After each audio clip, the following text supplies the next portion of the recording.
বিষ্ণুপুর আর সেই বাঁকুড়ার বিষ্ণুপুরে হাসপাতালের সামনের যে রাস্তা সেই রাস্তা দখল করে পর দোকান।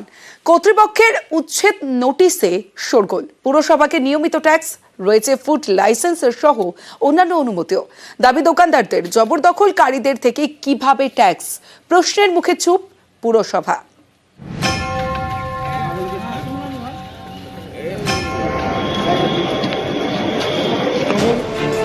বাঁকুড়ার বিষ্ণুপুর সুপার স্পেশালিটি হাসপাতাল, রোজই রোগীদের ভিড়। অন্য জেলা থেকেও রোগীরা আসেন এই হাসপাতালে। এই হেন গুরুত্বপূর্ণ সরকারি হাসপাতালে ঢোকার পথ সংকীর্ণ, সৌজন্যে জবরদখল।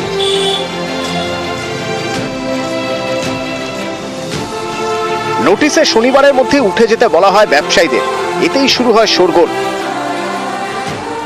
আমরা এই জায়গাতে 55-60 বছর ধরে বসে খাচ্ছি, এই দোকান করে, এইটি আমাদের রুজি রোজগার। এখন হাসপাতাল কর্তৃপক্ষ আমাদেরকে নোটিশ দিয়েছে, ঘর খালি করে দাও 25 তারিখের মধ্যে, 25শে জানুয়ারি। আমরা করে দেবো। এবারে তার একটা ব্যবস্থা না করে দিলাম, পুনর্বাসন যদি কিছু না হয় তাহলে আমরা খাবো কি? জবরদখলকারীদের দাবি, পুরসভাকে নিয়মিত কর দিয়ে ব্যবসা করেন তারা। ব্যবসার জন্য জরুরি অন্যান্য অনুমতিও রয়েছে। এখন সরে যেতে হলে আগে পুনর্বাসনের ব্যবস্থা করতে হবে। এটি করার পর কোনো কাজ না পেয়ে আমি এখানটাতে দোকান করছি আজকে। হ্যাঁ, দাদারা এই করতো, এখন আমি করছি।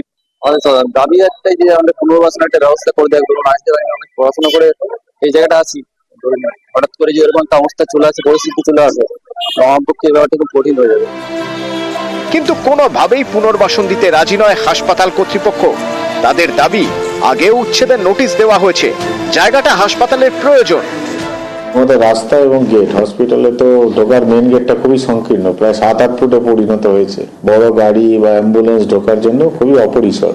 ওটা মোটামুটি প্রায় 20 ফুট চওড়া একটা রাস্তা তৈরি করার পরিকল্পনা আছে, যাতে হসপিটালে ঢুকতে কোনো অসুবিধা না হয় বাস স্ট্যান্ড থেকে।